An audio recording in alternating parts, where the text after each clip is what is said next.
بسم اللہ الرحمن الرحیم۔ سورۃ نساء کا رکوع نمبر 2۔ اس رکوع کی آیت نمبر 11 اور آیت نمبر 12، صرف 2 آیات میں اللہ تبارک و تعالی نے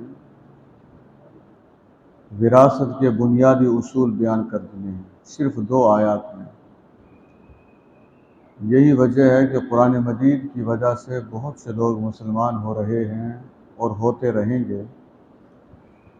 امریکن پریزیڈنٹ کی تقاریر لکھنے کا کام جس آدمی کے سپرد تھا، وہ تقریریں لکھنے کے لیے قرآن مجید کا اور اسلامی شریعت کا مطالعہ کیا کرتا تھا۔ جب اس نے قرآن مجید کی یہ 2 آیات دیکھیں جو وراثت کے احکامات سے متعلق ہیں،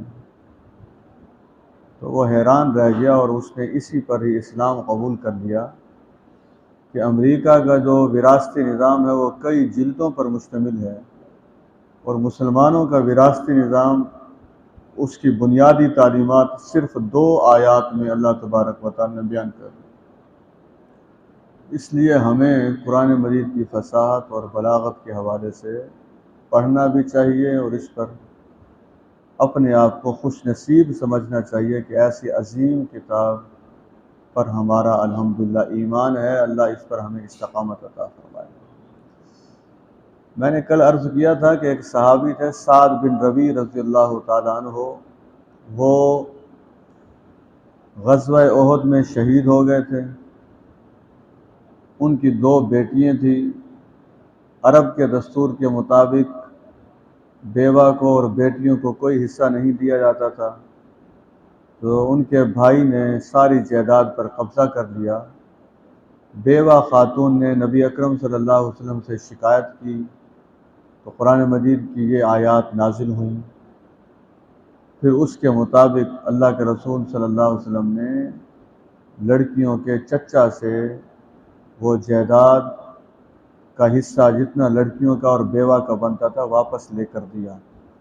تو یہ مظلوم کی مدد کرنا بھی نبی اکرم صلی اللہ علیہ وسلم کی سنت ہے، ہمیں اس سنت پر بھی عمل کرنا چاہیے، اور وراثت کے قوانین بھی دین ہی کا حصہ ہیں، اس میں بھی ہمیں سستی اور کاہلی کا مظاہرہ نہیں کرنا چاہیے۔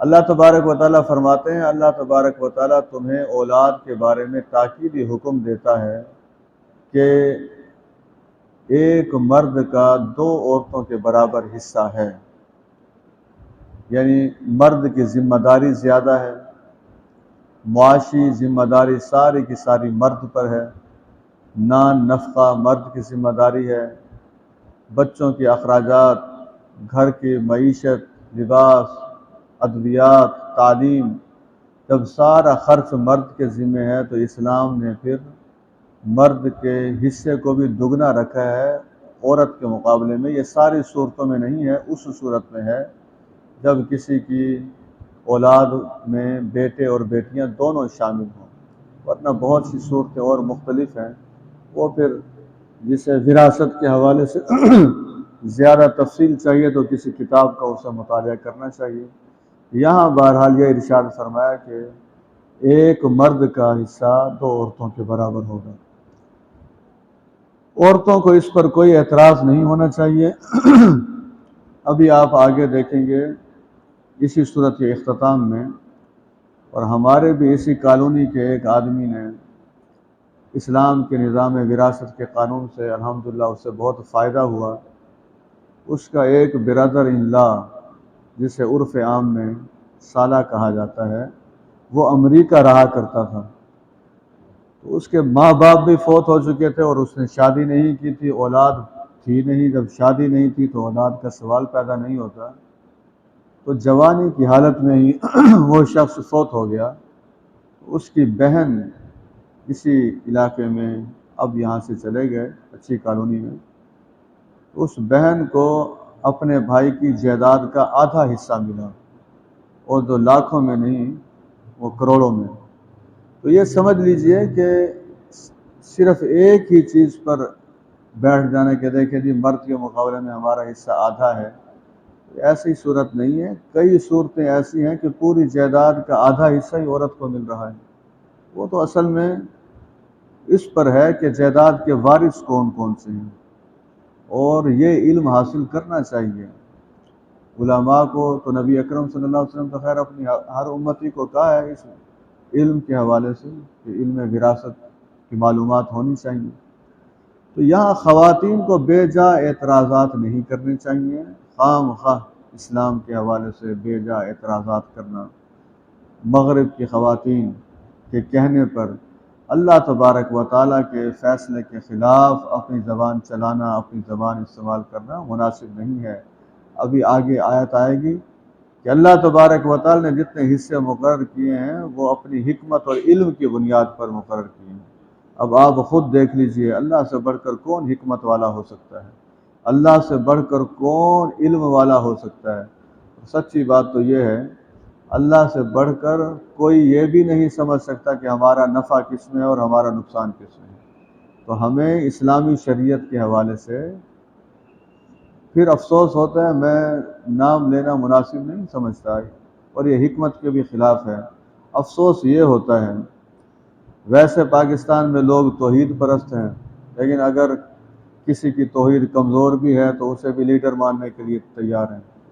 ویسے جلسے سنیں گے دینی جلسے اور دینی باتیں کریں گے، اور حکومتی عہدوں تک اور وزارت عظمیٰ تک انہیں پہنچا دیں گے جو دینی احکامات کا مذاق اڑاتے ہیں، اور باقاعدہ ان کی تحریریں موجود ہیں۔ یہ دوگلی پالیسی جو ہے ختم کرنی چاہیے مسجد میں بھی بیٹھ جانا، درس میں بھی بیٹھنا، تقریریں بھی سننا، توحید کو بھی بڑا پسند کرنا، مسائل بھی بہت پسند کرنا، اور جب یہ باری آئے کہ اب رہنما اور لیڈر کون ہے تو اس شخص کے کندھے پر ہاتھ رکھ لینا جس کا عملی طور پر دین سے کوئی تعلق نہیں ہے، چاہے وہ ایک شخص ہو یا ایسے کئی افراد کی ایک جماعت ہو۔ ہمیں اس حوالے سے نظر ثانی کرنی چاہیے، اللہ اور اس کے رسول کے احکامات کی روشنی میں ہی سب کچھ سوچنا چاہیے۔ جو لوگ اسلام کے نظام وراثت کے طرفدار نہیں ہیں، جو خواتین اسلام کے نظام وراثت پر اعتراض کرتی ہیں، وہ کیسے اس قابل ہیں کہ وہ مسلمانوں کے علاقوں میں بہت سے لوگوں کے نمائندہ بن کر پارلیمنٹ میں پہنچ جائیں؟ ایسا نہیں ہونا چاہیے، اور یہ ہمیں اپنا کردار ادا کرنا چاہیے۔ وہ صحابی اور رسول کی 2 بیٹیاں تھیں تو جائیداد کا 2/3 حصہ پھر انہیں دلوایا نبی اکرم صلی اللہ علیہ وسلم نے۔ حضور اکرم صلی اللہ علیہ وسلم کی بارگاہ میں جو سائل آیا کرتے تھے، عدالتی نظام پاکستان کا تو اتنا بودا نظام ہے، نبی اکرم صلی اللہ علیہ وسلم کے دور میں دیکھیں یا خلفائے راشدین کے دور میں دیکھیں، سوال ہی پیدا نہیں ہوتا کہ پیشی پر پیشی مل رہی ہے۔ اب آپ دیکھیے اس خاتون نے یا مقدمہ دائر کیا ہے یا اللہ کے رسول صلی اللہ علیہ وسلم نے اس کے چچا کو بلا لیا، ان احکامات کے بارے میں بتایا اور فیصلہ اس سے ہوگا۔ اللہ فیصلہ، یہ جو اتنی تاخیر ہوتی ہے فیصلے میں، یہ بھی جرائم کو فروغ دیتے ہیں۔ لوگ پھر خود قانون کو ہاتھ میں لے لیتے ہیں، وہ کہتے ہیں فیصلہ تو ہونا نہیں ہے، چلو جو ہمارے سمجھ میں آتا ہے ہم وہ تو کریں، حالانکہ وہ بھی غلط ہے، لوگوں کو بھی ایسا نہیں کرنا چاہیے۔ اور یہ بھی ذہن میں رکھیں، ہم تو اس ملک میں رہ رہے ہیں، یہ جو 2 فکریں ہم کہتے ہیں حالانکہ یہ بالکل غلط ہے کہ اللہ تعالیٰ دشمن کو بھی عدالت کے ساتھ کوئی واسطہ نہ پڑے، دشمن کا بھی، اور پتہ نہیں اور کون سی چیز کہتے ہیں۔ سمجھ لیجئے جس ملک میں عدالت نہیں ہوگی اس ملک میں پھر درندگی ہوگی، یہ سن لیجئے۔ جس ملک میں عدل و انصاف نہیں ہوگا وہاں پھر انسانی معاشرہ نہیں ہوگا، وہ حیوانوں کا معاشرہ ہوگا۔ جہاں انصاف کو موت آ جائے گی وہاں زندگیاں سسکیاں لیتی پھرے گی، تو یہ تو ہے ہی غلط بالکل۔ قرآن مجید میں سورۃ الحدید میں اللہ نے فرمایا کہ اللہ تبارک و تعالی نے ساری کتابوں کو اس لیے نازل کیا اور سارے رسولوں کو اس لیے بھیجا تاکہ سارے لوگ عدل و انصاف کے ساتھ رہیں۔ بدقسمتی سے ہم قرآن کے اس پہلو کو بھول گئے ہیں بالکل۔ عدل و انصاف جس معاشرے میں نہیں ہوگا، اب یہ دیکھیے یہ سارا جو قانون ہے یہ سارا عدل و انصاف کے دروازے کھول رہا ہے۔ عرب میں تو تصور ہی نہیں تھا عورت کو جائیداد دینے کا، سوال ہی پیدا نہیں ہوتا تھا، لیکن آپ دیکھیے اسلام نے جو راستہ کھولا ہے تو وہ راستہ کھلتا چلا گیا ہے۔ اگر 2 سے زیادہ بیٹیاں ہیں مفسرین نے لکھا 2 بیٹیاں بھی ہوں پھر بھی جو جائیداد بچ جائے گی اس جائیداد کا 2/3 حصہ جو ہے وہ بیٹیوں کو ملے گا۔ ایک بات سمجھ لیجئے، یہ جو ترکے کا لفظ استعمال ہوتا ہے یہ انسان کی وفات کے بعد کے مسائل ہیں۔ بعض لوگوں نے اب اپنی اولاد میں اپنی زندگی میں چیزیں تقسیم کرنا شروع کر دی ہیں، تو اس میں جو ترکے کے قوانین ہیں وہ جو موت ہونے کے بعد لاگو ہونے تھے، اگر وہ زندگی میں تقسیم کرتا ہے تو وہ پھر علماء نے اس کی اور شرائط لکھی ہیں۔ مثلا یہی جو مرد اور عورت کے حوالے سے بتایا گیا ہے کہ عورت کا حصہ نصف ہے مرد کے مقابلے میں، لیکن اگر کوئی زندگی میں تقسیم کرے گا برابر دے گا، وہ جتنا بیٹے کو دے گا اتنی بیٹی کو دے گا۔ اب ہم اس طرف بھی نہیں آتے، ہم نے کوئی اپنے ہی سسٹم بنائے ہوئے ہیں سارے کے سارے، اور انہی سسٹم کے مطابق ہم چل رہے ہیں۔ یہ جو ترکے کا معاملہ ہے یہ سمجھ لیجئے یہ تو کسی انسان کے فوت ہونے کے بعد یہ نظام وراثت، یعنی وراثت پر جو عمل ہوتا ہے وہ فوت ہونے کے بعد ہوتا ہے۔ ہاں اگر کوئی یہ چاہتا ہے کہ میرے جانے کے بعد میری اولاد میں جھگڑے نہ ہوں تو پھر اسے چاہیے وہ پھر مسائل پوچھے علماء سے، یعنی میرے پاس یہ چیزیں ہیں اور میں اولاد میری اتنی ہے تو میں ان میں تقسیم کرنا چاہتا ہوں، تو بتائیے اس میں کیا کروں۔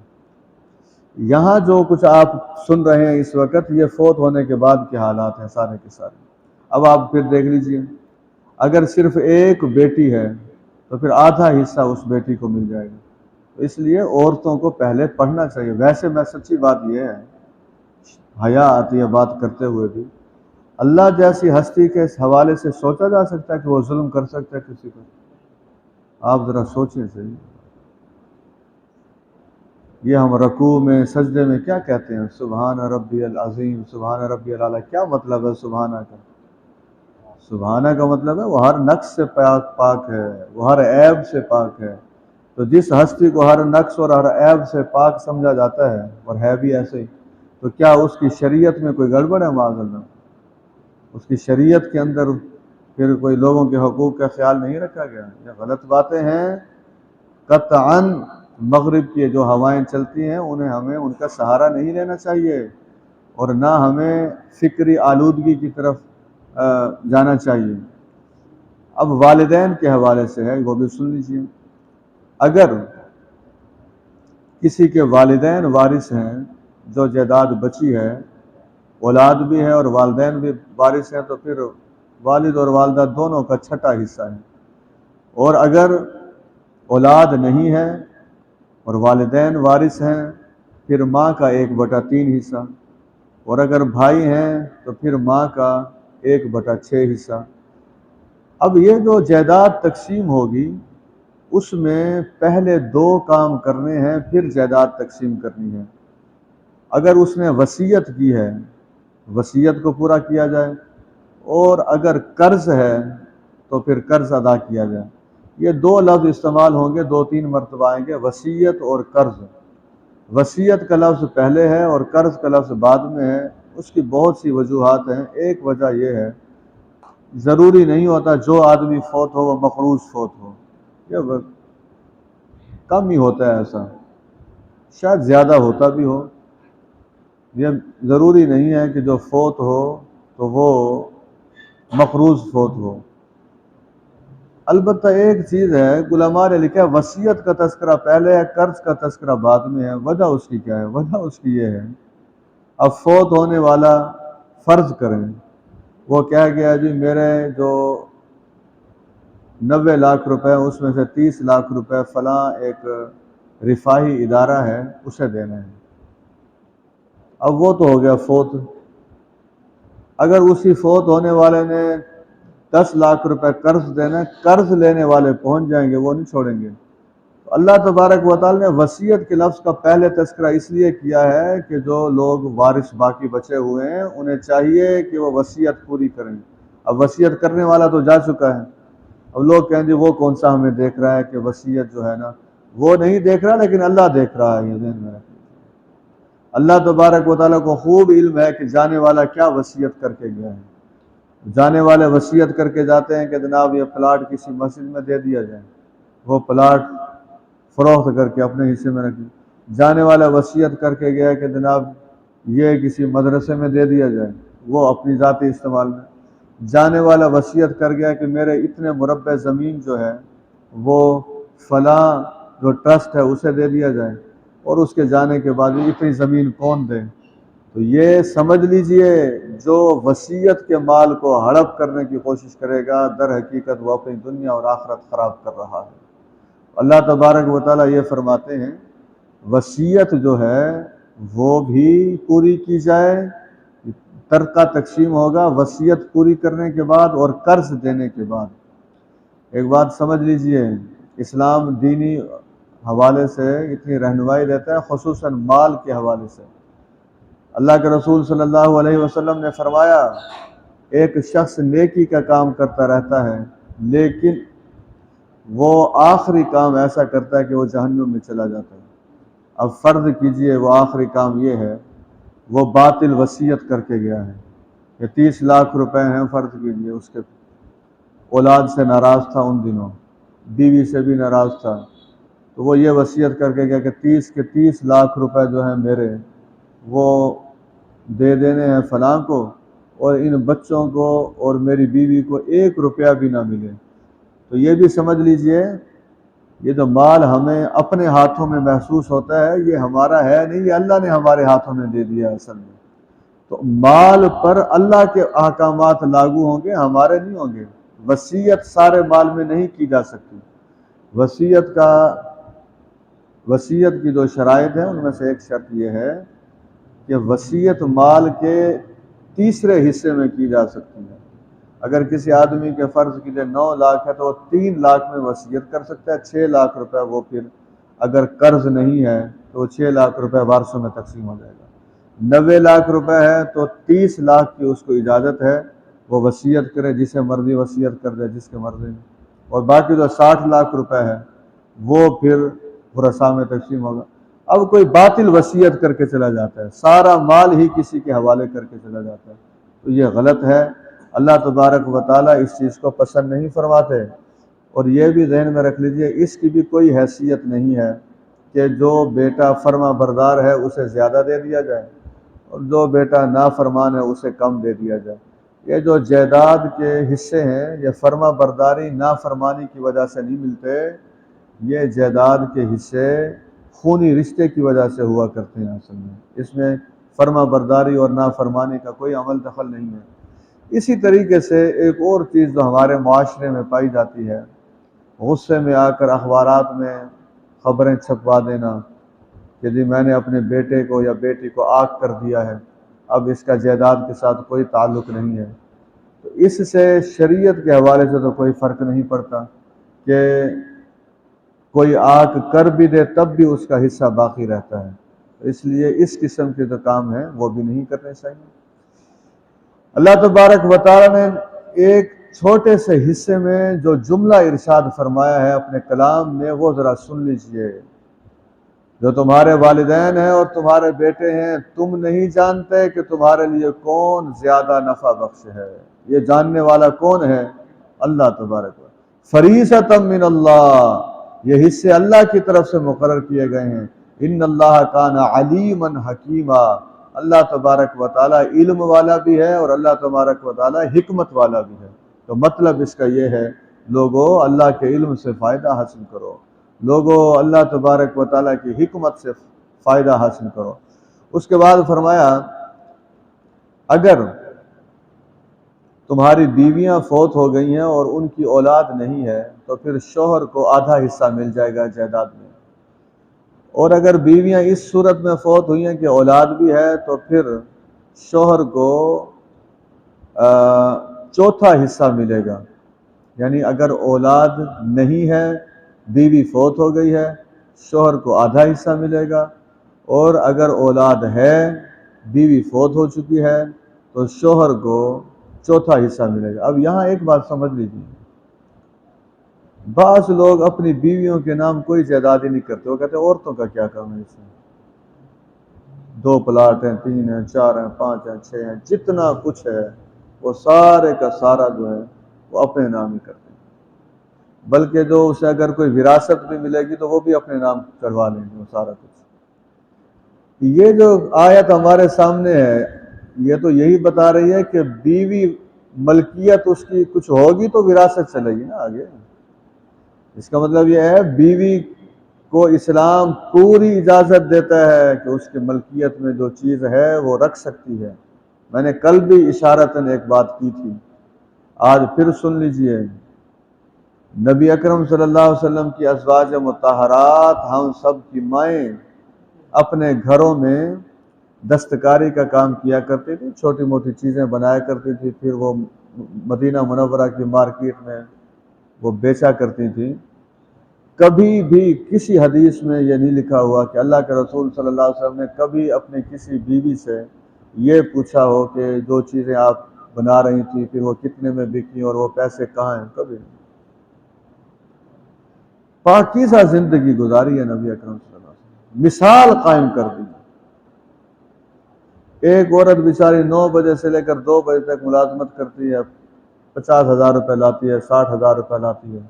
اب وہ شوہر جو ہے وہ سارے پیسے حتیٰ کہ وہ اپنی ضروریات کے لیے بھی پھر محتاج ہو جاتی ہے. کیا ہے یہ؟ اسے کہاں سے انصاف کہا جائے گا؟ شوہر تو شوہر، ہمارا معاشرہ تو اتنا بد اخلاقی کے سطح پر گرا ہوا ہے. شوہر سے زیادہ سسر بڑا سمجھدار نکلتا ہے. اسے جب پتا ہو کہ بہو میری جو ہے، یہ گیٹڈ کالونیز جو ہیں ملتان کی، نام تو میری زبان پر آ چکا ہے، میں لاتا نہیں ہوں. گیٹڈ کالونیز میں آپ سمجھتے ہیں بڑے لوگ رہتے ہیں ان گیٹڈ کالونیز میں. ملتان کے ایک بڑے ادارے میں ایک خاتون پروفیسر ہیں. سسر صاحب چیک کاٹتے ہیں تنخواہ کے، جب تنخواہ آ جاتی ہے پھر چیک سسر صاحب کاٹتے ہیں. ایسا سسر کو بھی خدا کا خوف ہونا چاہیے، ایسے شوہر کو بھی خدا کا خوف ہونا چاہیے. ایک ہے آپس کی انڈرسٹینڈنگ سے ایک دوسرے کے ساتھ مشاورت کر کے خرچ کرنا، وہ تو اجازت ہے، وہ تو ٹھیک ہے، اچھی بات ہے. وہ اللہ کے بندو جس کا مال ہے اس کے ہاتھ میں تو دو کم از کم، اسی سے ہی پوچھو کہ اب یہ گھر میں ضرورت ہے، یہ آپ بتائیں اس میں کیا پارٹیسپیشن آپ کریں. عورتوں کے حوالے سے انہیں اس لحاظ سے کمزور نہیں سمجھنا چاہیے، اسلام انہیں بہت سے حقوق دیتا ہے. عورتوں کو بھی یہی کہا گیا ہے کہ جو انہوں نے وصیت کی ہے یا اگر ان کے ذمہ قرض ہے وہ جب ہو جائے گا تو پھر، اور یہ ذہن میں رکھ لیجئے، جو لوگ قرآن خوانیاں کرتے ہیں کسی کے فوت ہونے کے بعد اور سارا خرچہ جو ہے اسی کے مال میں سے کرتے ہیں، غلط ہے یہ سارا. اسلام اتنی اجازت دیتا ہے کہ کفن دفن ٹھیک ہے، ہو گیا، اس کے بعد بس 2 کام فوری طور پہ کیے جائیں. وصیت ہے اسے پورا کیا جائے، قرض ہے اسے ادا کیا جائے، اور اس کے بعد وہ وارثوں میں جائیداد تقسیم ہو جائے. اب پتہ لگے کہ 3 لاکھ روپے قرآن خوانی پہ لگ گئے ہیں، اور وہ سارے جو بابا جی فوت ہوئے انہی کے ہی پیسے ہیں، وہ سارے کے سارے. آپ کو کس نے کہا تھا کہ اتنے پیسے آپ لگیں؟ اللہ کی شریعت کا حکم ہے آپ کے لیے. کچھ چیزیں ہم معاشرے کی لے لیتے ہیں، دین کی چھوڑ دیتے ہیں. کچھ نہیں، اکثر رسم و رواج تو ہم نے معاشرے سے لے لیے سارے. 100 مرتبہ کہہ دو کہ یار یہ چیز دین میں نہیں ہے، نہیں دین میں ہے یا نہیں ہے، ہم معاشرے میں ہمارے خاندان میں ہے. تو ٹھیک ہے، اب ہم کون سی سخت بات پہ ایسی کہہ سکتے ہیں. ہمارے تو بہرحال ذمہ داری ہے کہ بات صحیح طور پہ پہنچائی جائے. اسلام کسی قسم کی کوئی معاشی پابندی عائد نہیں کرتا، کوئی معاشی پریشانی کسی انسان کو اسلام نہیں دینا چاہتا. اب اگر شوہر فوت ہو گیا ہے تو بیوی کا کیا حصہ ہے؟ اور یہ بھی ذہن میں رکھیں، اگر کوئی شوہر بہت زیادہ مالدار ہے، کچھ مرتبہ ایسا ہوا ہے مسلمانوں کے معاشرے میں، ایسا نہیں ہونا چاہیے. اس نے دوسری شادی کی تو اب بچوں کو پتہ لگ گیا کہ بابا جی اب بالکل قریب المرگ ہیں، تو ان سے دوسری بیوی کو طلاق دلوا دی کہ کہیں یہ جائیداد کے اندر اس کا حصہ نہ ہو جائے. تو یہ جتنے چور راستے ہیں، یہ سارے جو حربے ہیں، جو سیکھنے اور سکھانے والے ہیں، وہ قیامت والے دن کے لیے تیار رہیں گے. جس عورت کو بلا وجہ اس لیے طلاق دی جائے کہ وہ وراثت سے محروم ہو جائے، علماء تو پھر وہ فتویٰ دیتے ہیں دوسرے. اگر وہ عورت مقدمہ دائر کرے تو مجھے امید ہے کہ وہ انشاءاللہ اس مقدمے میں جیت جائے گی۔ ایسے بھی نہیں ہونا چاہیے۔ ایک عورت کے ساتھ آپ نے غیر مشروط شادی کی ہے، پہلی بیوی فوت ہو گئی ہے یا بیمار ہے، اب آپ کی خود موت کا وقت آ گیا تو دوسری بیوی کو آپ نے 2 4 5 6 سال اس کے ساتھ زندگی کے گزار دیے، اب اولاد کے کہنے پر اسے طلاق دے کر رخصت کر دیا کہ تاکہ وہ ساری جائیداد میری اولاد کے ہاتھ آ جائے۔ وہ پھر ساری زندگی وہ عورت ایسے جانے والے شوہر کے لیے 5 وقت نماز کے بعد بہت دعا کرے گی، زبردست قسم کی۔ تو سمجھ لیجئے کوئی ایسی حرکت نہ کیا کریں کسی کے ساتھ بھی، کوئی ایسا ظلم اور کوئی ایسی زیادتی کہ پھر وہ ہمارے گلے پڑ جائے ہمارے جانے کے بعد۔ حتی الامکان کوشش کرنی چاہیے انسان اس قسم کی حربیں نہ استعمال کرے۔ اب بیوی کا حصہ کتنا ہے؟ اگر شوہر کی اولاد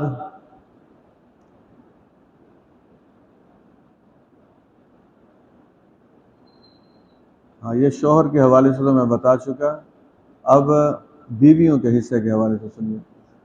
اگر شوہر کی اولاد نہیں ہے تو بیویوں کا چوتھا حصہ ہے۔ اب اس میں ایک سوال پیدا ہوتا ہے، ایک آدمی کی 4 بیویاں ہیں،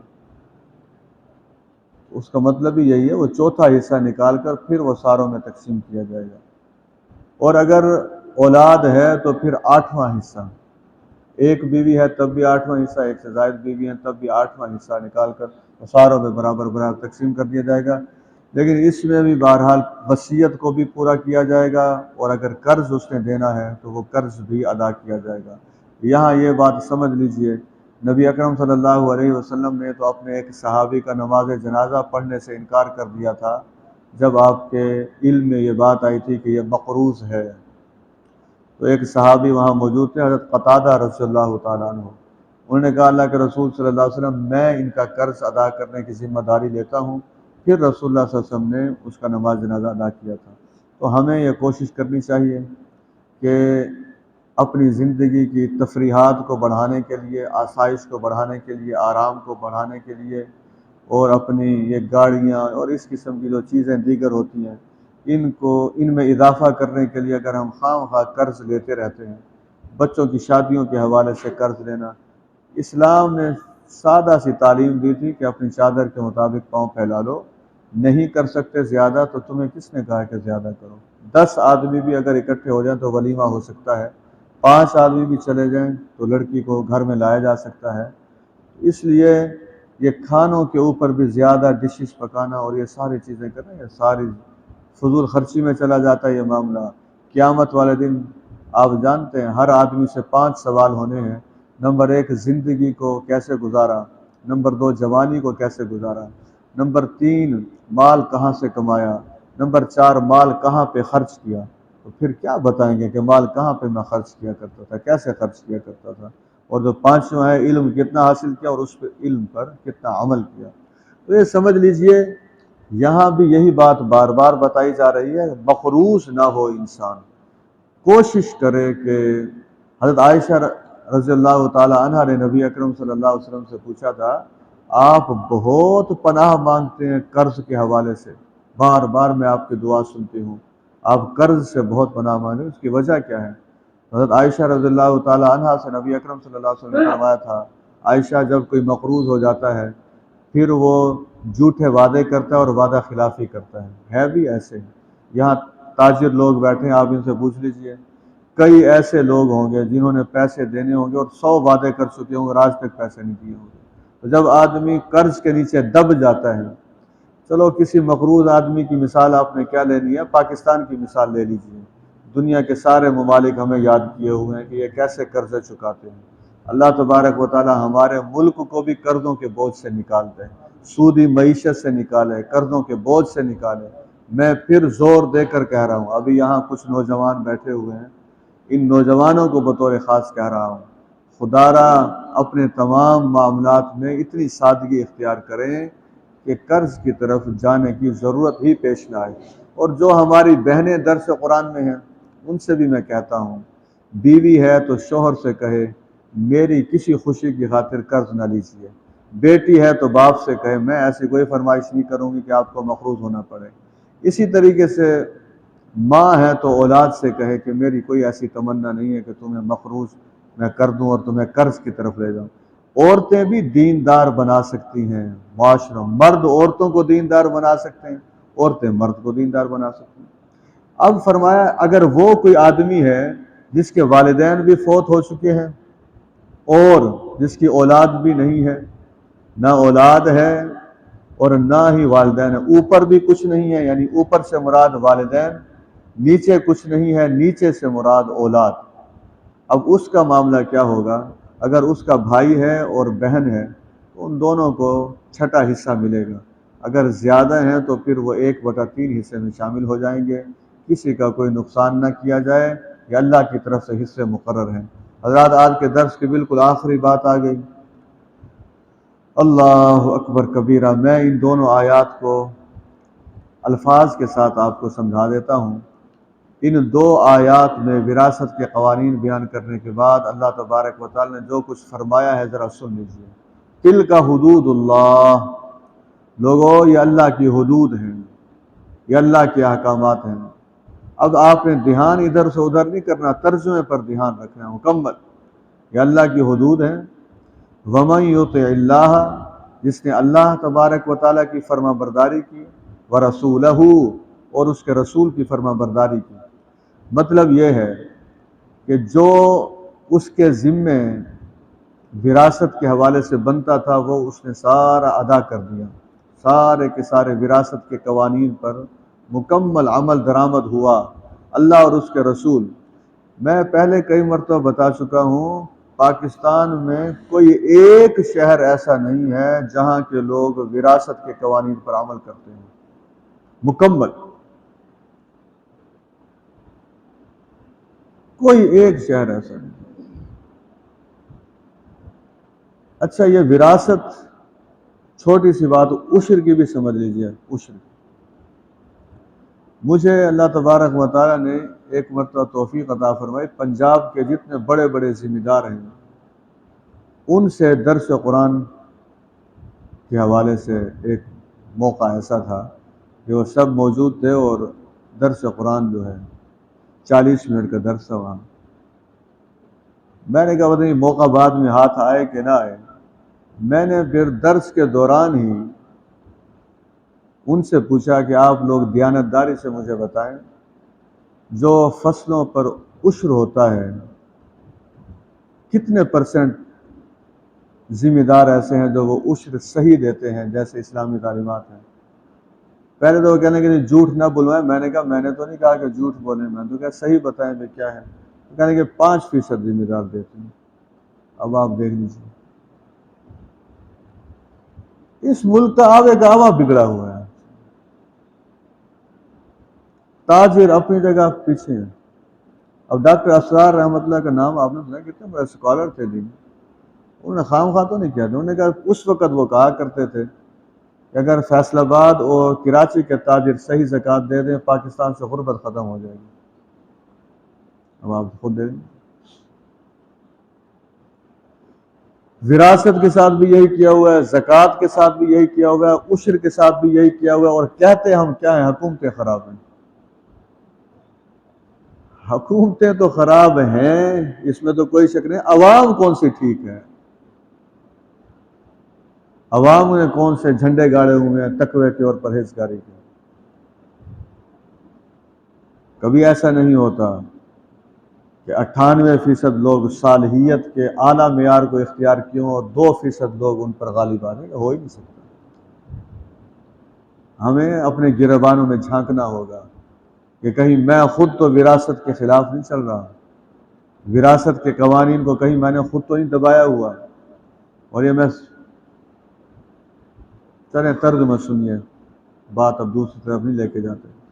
یہ اللہ کی حدود ہیں، جس نے اللہ اور اس کے رسول کی اطاعت کی، یدخلہ جنات تجری من تحتها الانہار، اللہ اس شخص کو ایسے باغات میں داخل فرما دے گا جس کے نیچے نہریں بہہ رہی ہوں گی۔ اب سمجھ لیجئے وراثت پر عمل کرنا جنت حاصل کرنے کے مترادف ہے۔ وذالک الفوز العظیم، اور یہ بڑی کامیابی ہے، یعنی لوگ وراثت دبانے کو کامیابی سمجھتے ہیں، اللہ وراثت کے تحت فیصلہ کرنے کو بڑی کامیابی سمجھتے ہیں۔ اب کتنا فرق ہے سوچ میں، آپ دیکھیں۔ اللہ تبارک و تعالیٰ کامیابی کسے سمجھ رہے ہیں اور سمجھا رہے ہیں کہ جس کا جو بنتا ہے وہ اس کے حوالے کر دو، تو یہ تو ہے کامیابی۔ ہم کسے کامیابی سمجھتے ہیں؟ مال بٹور لینا ساروں کا، حصے اپنے پاس رکھ لینا، اپنے آپ کو سب سے زیادہ چالاک اور اپنے آپ کو سب سے زیادہ شاطر بنا کر دوسروں کو بالکل نیچے دبا دینا۔ اب ذرا وہ بھی سن لیجئے جو وراثت کے قوانین پر عمل نہیں کرتے، ان کا کیا حشر ہے۔ استغفر اللہ، استغفر اللہ، استغفر اللہ۔ یہ بات اگر صحیح نہ ہوتی تو میں قطعاً آپ کو نہ بتاتا۔ صرف سندھ میں نہیں، خود ہمارے جنوبی پنجاب میں بھی کچھ بڑے بڑے ذمہ دار ایسے ہیں جنہوں نے اپنی بہنوں کی شادی قرآن مجید کے ساتھ کر دی۔ شادی کا لفظ استعمال کرتے ہیں۔ شادی سے مراد کیا ہوتا ہے کہ میری بہن تو کیا کرے گی شادی کر کے؟ بس کپڑے تجھے مل جائیں گے، کھانا تجھے مل جائے گا، ضروریات کی باقی چیزیں مل جائیں گی۔ اب کمرہ تیرا بہترین بنوا دیا، اے سی لگوا دیا، اللہ اللہ کر قرآن پڑھتی رہے، بس تیرا کام ہے قرآن پڑھنا، میرا کام ہے تیری زمینوں کے پیسے ہڑپ کرنا۔ یہ شادیاں کہاں سے آ گئی ہیں؟ صرف سندھ میں نہیں ہیں۔ ہم تو نبی اکرم صلی اللہ علیہ وسلم کی سنت پر عمل کرتے ہوئے نام چھپا لیتے ہیں، اور چھپانے چاہیے، ورنہ یہی خود جنوبی پنجاب میں یہ معاملہ ہے۔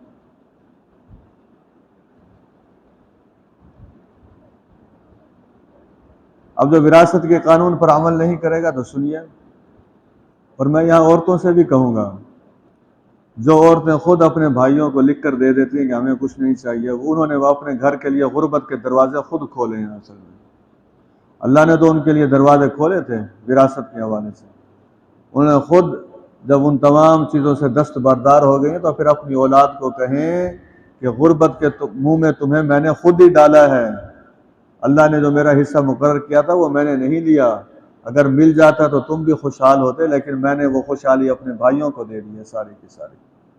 سنیے اب، وَمَن يَعْصِ اللَّهَ، جو مخالفت کرے گا، نافرمانی، مخالفت تو نہیں، یعص اللہ، جو نافرمانی کرے گا اللہ کی۔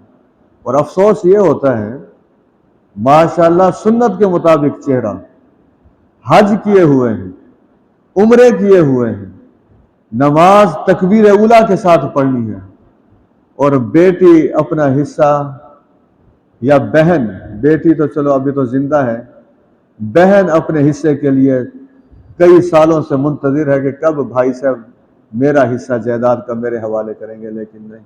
اب وہ یہ سمجھتا ہے کہ یہ تکبیر اولیٰ کے ساتھ نمازیں، یہ ہر سال عمرے، یہ ہر سال کی سخاوت اور ہر سال کے روزے اسے جنت الفردوس کے اندر پہنچا دیں گے۔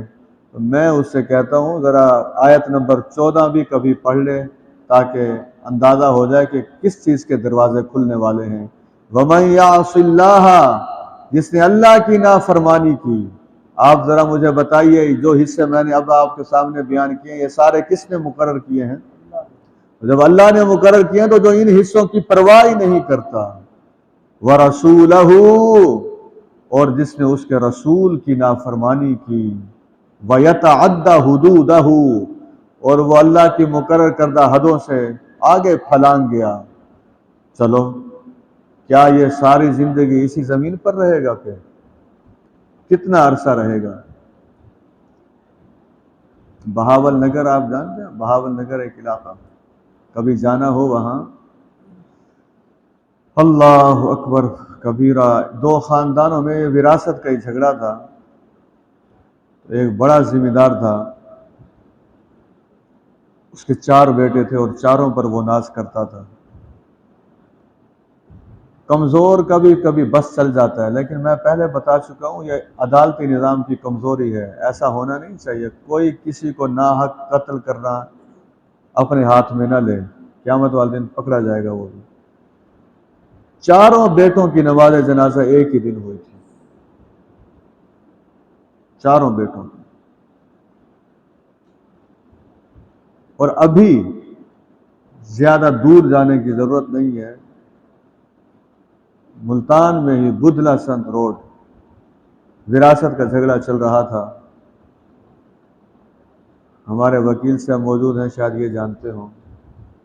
جس آدمی کا اگر ایک بیٹا وکیل بن جائے تو وہ بھی ناز کرتا ہے کہ اب تو پہلے ویسے دبا رہا تھا، اب قانونی طور پہ بھی دباؤں گا. جس بیٹے پر وہ ناز کیا کرتا تھا، میں پھر کہہ رہا ہوں دوسرے لوگوں نے بھی غلط کیا، وہ بھی بھتیجے تھے، انہوں نے اپنے چچا کے بیٹے یعنی اپنے کزن کو جو وکیل تھا اسے صبح کے وقت قتل کر دیا. تو یہ سمجھ لیجئے جب زیادہ ہڑپ کرنے کے چکر میں ہے تو مجھے خطرہ یہ محسوس ہوتا ہے وہ جو اصل حصہ بنتا ہے اس سے بھی ہاتھ دھونے پڑیں گے.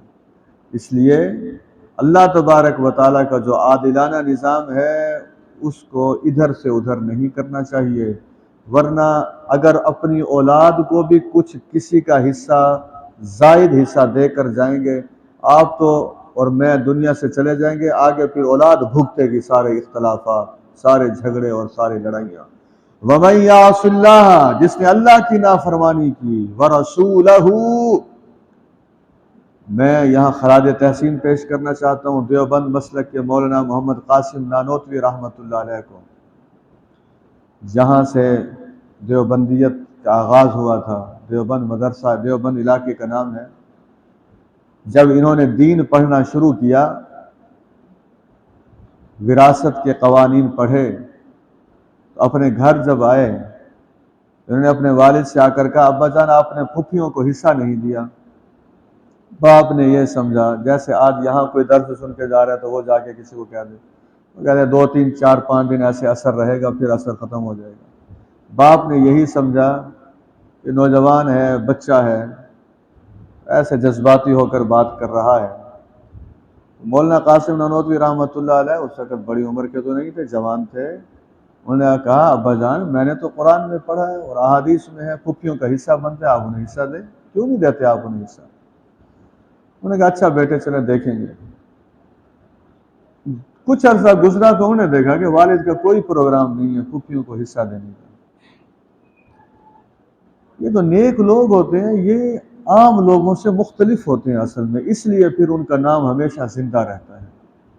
مولانا قاسم نانوتوی رحمۃ اللہ علیہ نے اپنے والد سے کہا ابا جان میں نے ایک بات آپ سے کہی تھی. انہوں نے کہا بیٹے کون سے؟ انہوں نے کہا وہ پھوپھیوں کے حصے والے. انہوں نے کہا وہ بس میں نے اس پہ سوچا ہے، بس ٹھیک ہے دیکھتے ہیں اسے. انہوں نے کہا اچھا ابا جان آپ پھر دیکھیں اس معاملے کو. جس گھر میں ناحق وراثت کا مال آتا ہے میں اس گھر میں نہیں رہ سکتا، اب میں اس گھر میں رہنے کے لیے تیار نہیں، نہ میرا کھانا پینا اس گھر میں ہوگا. جب باپ نے بیٹے کا یہ جذبہ دیکھا تو انہوں نے کہا کہیں نہ جاؤ، میں تمہاری پھوپھیوں کو ان کا حصہ دوں گا. تو بعض اوقات بیٹے باپ کو راہ راست پر لانے کا سبب بن جاتے ہیں. بجائے اس کی کیا ہے، سزا بڑی سخت ہے، بہت سخت سزا ہے. وہ بیوی خیر خواہ ہوگی شوہر کی جو اسے وراثت رشتہ داروں کو صحیح طور پہ دینے کے لیے تیار کرے، اسی طریقے سے وہ شوہر بیوی کا خیر خواہ ہوگا جو بیوی کو صحیح طریقے سے رشتہ داروں کو حصہ دینے کی طرف قائل کرے. آپ ترجمہ سنیں تو خود تڑپ اٹھیں گے. وَمَن يَعْصِ اللَّهَ وَرَسُولَهُ، جس نے بھی نافرمانی کی اللہ اور اس کے رسول کی، وَيَتَعَدَّ حُدُودَهُ، اور وہ حدود سے پھلانگ گیا، يُدْخِلْهُ نَارًا، اسے پھر اللہ تبارک و تعالی آگ میں داخل فرما دیں گے. آپ خود دیکھ لیجیے آگ میں داخل فرمانے کی نسبت کس کی طرف ہے؟ اللہ کی طرف ہے. جس کے بارے میں اللہ فیصلہ کر لے تو پھر بتائیے کون بچائے گا اسے؟ یدخلہ نارا، اسے اللہ تبارک و تعالی آگ میں داخل فرما دیں گے خالدن فیہا، ہمیشہ پھر وہ آگ میں رہے گا، تاکہ اسے اندازہ ہو کہ کیسے لوگوں کو غربت کا شکار کیا تھا، تاکہ اسے اندازہ ہو لوگوں کے مال کیسے ہڑپ کیے تھے، تاکہ اسے اندازہ ہو لوگوں کے اندر فاقے کیسے اس کی وجہ سے ہوئے تھے، لوگوں کی زمینیں جائیدادوں کو کیسے ہڑپ کیا کرتا تھا. ابھی بھی اللہ کا غصہ ٹھنڈا نہیں ہوا، حالانکہ آگ میں داخلہ بھی آ گیا، ہمیشہ کی جہنم میں قیام کی بات بھی آ گئی. آیت کا اختتام کہاں ہو رہا ہے؟ وَلَهُ عَذَابٌ مُّهِینٌ، ایسے شخص کے لیے دردناک عذاب ہے۔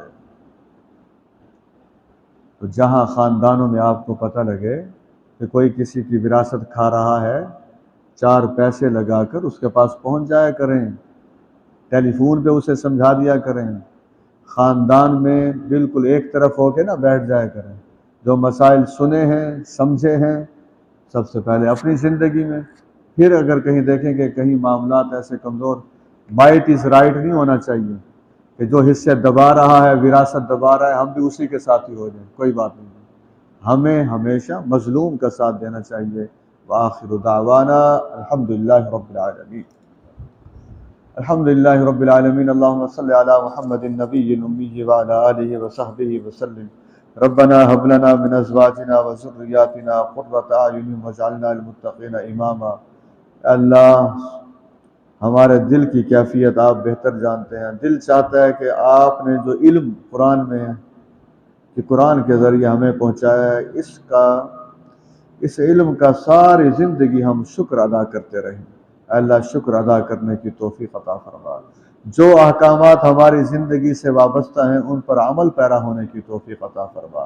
اللہ دولت سے ایسی محبت نہ عطا فرما کہ پھر ہم حلال سے حرام کی طرف جانے لگے۔ رب ذوالجلال والاکرام ہم سب کو اعلیٰ درجے کا اخلاق عطا فرما۔ اللہ ملک پاکستان کو سلامتی عطا فرما، فلسطینی مسلمانوں کو کامیابی نصیب فرما۔ رب ذوالجلال والاکرام آپ نے خود فرمایا ہے آپ علیم بھی ہیں اور حکیم بھی ہیں، حکمت بھی آپ کی کامل، علم بھی آپ کا کامل۔